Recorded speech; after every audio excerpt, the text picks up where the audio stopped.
হ্যাঁ বন্ধুরা, আজ আমরা যাচ্ছি মেঘালয়ের এক লুকানো স্বর্গে, নানজিরং লাইটলুমে, যে জায়গাকে অনেকে বলে মেঘের উপত্যকা। এখানে এসে মনে হয় আকাশ আর পাহাড় একে অপরের হাত ধরে আছে। শিলং শহর থেকে 1 ঘন্টার পথ। এই লাইটলুমে 25 কিলোমিটার রাস্তা শিলং থেকে। রাস্তা জুড়ে দেখা মেলে পাহাড়, ঝর্ণা আর সাদা মেঘের খেলা। যত সামনে যাবে তত প্রকৃতির রূপ বদলাতে থাকবে।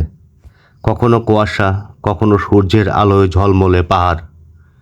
লাইটলুমে মানে শেষের পাহাড়। নামটা এসেছে খাসি ভাষা থেকে। চোখের সামনে বিশাল উপত্যকা, দূরে দূরে পাহাড়ের সারি, নিচে গভীর খাদ আর উপরে নীল আকাশে ভেসে থাকা মেঘ। এজন্য এক স্বর্গের দৃশ্য, যেখান থেকে চোখ ফেরানো কঠিন। লাইটলুমের নিচে আছে এক ছোট্ট গ্রাম, নানজিরং। গ্রামটা যেন সময়ের বাইরে থেমে গেছে। এখানকার মানুষ এখনও প্রকৃতির সঙ্গে মিলেমিশে জীবন কাটায়।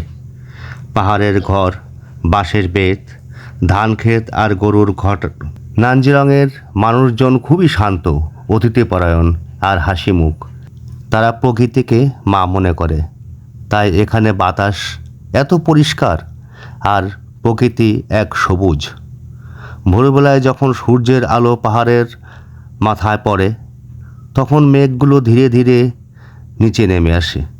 দেখতে মনে হয় পুরো গ্রামটা যেন মেঘের চাদরে ঢাকা। এখানকার বাতাসে এমন একটা শান্তি আছে, যেটা শহরের কোলাহল কখনোই পাওয়া যায় না। রাতের নানজিরং ঠিক ততটাই সুন্দর। দূরে পাহাড়ের অন্ধকার, আকাশ ভরা তারা আর হালকা শব্দ।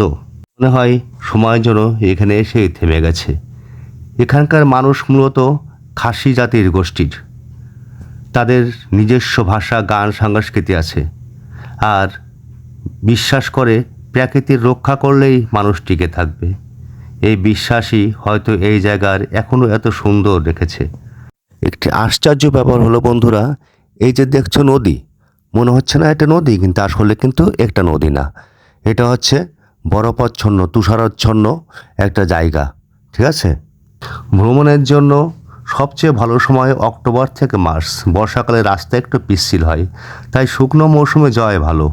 শিলং থেকে গাড়ি ভাড়া করে একদিনে ঘুরে আসা যায়।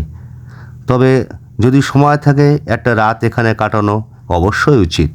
এখানে কয়েকটি ছোট্ট হোস্টেল আছে, যেখানে স্থানীয় পরিবারের সঙ্গে থেকে তাদের সাংস্কৃতিক ও খাবারের স্বাদ নিতে পারবে। আবারও অনেক ধন্যবাদ এত সময় আমার সঙ্গে থাকার জন্য। আর ভিডিওটি যদি ভালো লাগে একটি লাইক দেবেন, সাবস্ক্রাইব করতে ভুলবেন না। আর ভবিষ্যতে আরও ভালো ভিডিও দেখার জন্য আমাকে সাহায্য করবেন। ধন্যবাদ।